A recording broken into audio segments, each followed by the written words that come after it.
आज तक लोगों को नहीं मालूम कि पूजन करने बैठते हैं तो सबसे पहले क्या करते हैं। पर सबसे पहला काम मंदिर में बिना पंडित के सबसे पहला काम कौन सा होता है? तो सबसे पहला काम होता है भगवान को धन्यवाद देना कि आज भी आपने मुझे इस मंदिर में आपका दीदार कराने के लिए, दर्शन कराने के लिए बोला। अगर पंडित साथ में होगा तो पहले वो मंत्र बोलेगा, स्वस्ति वाचन करेगा। स्वस्ति वाचन करने में उसको अर्थात भगवान के लिए भी प्रसन्नता और आपके लिए भी प्रसन्नता। पर आपके पास कोई ब्राह्मण नहीं, आपको कोई स्तुति नहीं आती, आपको कोई मंत्र नहीं आता, आपको कोई साधना नहीं आती, आपको कोई तप नहीं आता, पर आप इतना तो कर सकते हो कि भगवान के मंदिर में जाकर उनको धन्यवाद दे सकते हो कि तेरी कृपा है जो मुझे चलकर यहां तक बुला लिया, 2 कदम चलाया, यहां तक बुलाया, ये तेरी कृपा है। और बड़ी कृपा करी जो डलिया भर के पूजन का सामान भी लाई, बड़ी कृपा करी जो दूध भरकर भी लाई, बड़ी कृपा करी जो कलश भरकर भी लाई। कितने लोगों का फायदा है कलश भरकर मंदिर ले जाने में? देखिए जरा कितने लोगों का फायदा।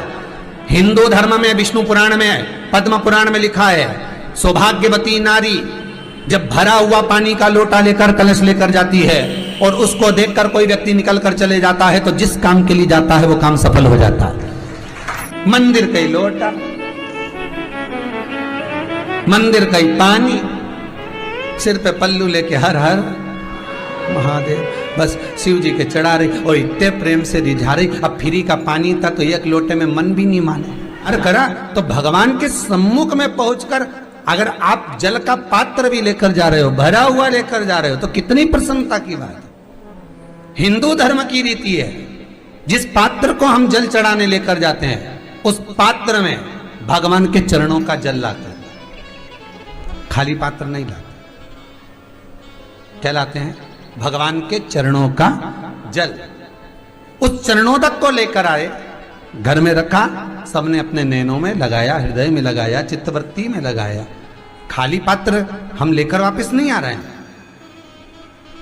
शिव मंदिर में जब जब जाओ, जल चढ़ाने के लिए जाओ, पात्र तुमने शंकर जी को पूरा पानी चढ़ा भी दिया तो शंकर के चरणारविंद का थोड़ा सा जल पात्र में डाल के भले 2 बूंद लाओ, 4 बूंद लाओ, इतना सा लाओ, पर लाओ और उसको पूरे परिवार के नेत्रों में जब लेकर आए हो चरणों तक तो लगाओ। पर खाली पात्र नहीं लेकर आना। खाली पात्र लाने में ध्यान दीजिए, जब आप पूरा जल समर्पित कर देते हैं, जल समर्पित भी पूरा करना है, भगवान को चढ़ा रहे हो तो पूरा समर्पण होना चाहिए, पूर्ण समर्पण। इसलिए शंकर भगवान को अधूरा समर्पण नहीं, इसलिए श्रीफल भी पूर्ण चढ़ता है। शंकर जी के मंदिर में श्रीफल नहीं फूटता, पूर्ण श्रीफल। बेलपत्री भी पूरी, चावल का दाना भी चढ़ेगा तो आखा, फल भी चढ़ेगा तो आखा, फूल भी चढ़ेगा तो आखा। भगवान को कोई चीज खंडित नहीं चढ़ती, शिव जी को जल भी चढ़ेगा तो पूर्ण। जिस जल को चढ़ाने के लिए लेकर गए उसको बचा कर नहीं लाना है शिव मंदिर में से, संपूर्ण भाग, क्योंकि भगवान के चरण की रज जब हमारे घर में प्रवेश करेगी तो हमारा आत्म कल्याण तो स्वतः ही हो जाएगा। शिव करुणा कर ही देंगे। पर कई लोगों की आदत रहती है, और आपने भी गलती करी होगी, गए होगे, चढ़ा कर भी आए होगे, पूरा पानी भी उंडेल कर आए होगे, चढ़ा भी दिया, छोड़ भी आए, पर लेकर नहीं आए होगे। कई लोग गलती कर जाते हैं और फिर बाद में कहते हैं हम तो इतने साल से पूजन कर रहे हैं, भगवान हमारी सुन ही नहीं रिया। तो भगवान के मैं तो तैयार बैठा, पर तू नवा के चली जाए, लेके तो कहीं जाए। तो भगवान थोड़ी ना कहेगा कि तू मेरे पास में आए तो मेरे चरण की रज लेकर जा। भगवान थोड़ी ना कहेगा कि मेरे पास में आकर तू ये लेकर जा।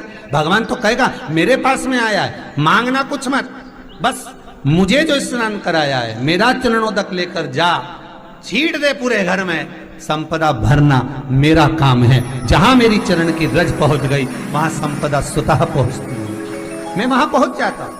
तो चरणों तक ले जा, पर लोग ले जाते हैं, पूजन करते, कलश भी उंडेलते, जल भी चढ़ाते, पर आते समय खाली लेकर आ जाते। भगवान को इतना बुरा लगता, मेरे दरवाजे से खाली जाए, मुझे कितना बुरा लगेगा। जो आए वो भर कर जाए, भले 2 बूंद लेकर आओ, पर उसमें चरणों तक थोड़ा सा लेकर अवश्य आए। उसी तरह जल चढ़ाने के बाद हम जब लेकर आते हैं पात्र के अंदर, ये उसमें उसकी बरकत है। गर्ग संहिता में दूसरी चीज कही, उसको भी समझ लीजिए। गर्ग संहिता में कहा गया, जब आप घर से जल लेकर जाते हो भरकर, तो ये सृष्टि की जितनी नदियां हैं, पृथ्वी पर जितनी नदियां विद्यमान हैं, जितने तालाब, जितने सरोवर, जितने कुंड, जितने विराजमान हैं, उन सारे तीर्थों का जल जब आप घर से लेकर निकलते हो तो वो तीर्थ का संपूर्ण जल आपके कलश में आ जाता है।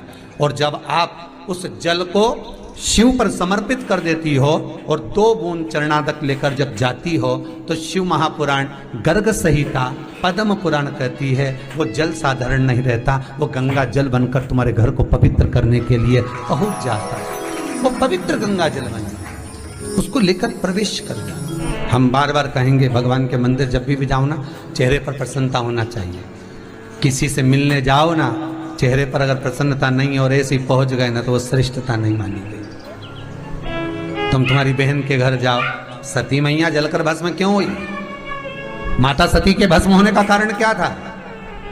सती को पिता पर जितना क्रोध आया उससे ज्यादा क्रोध सती माता को अपनी बहनों पर आया कि मेरी इतनी बहन, ये 60 की 60 बहन मेरे सामने खड़ी रही और मैं आई तो प्रेम से मुस्कुराई तक नहीं।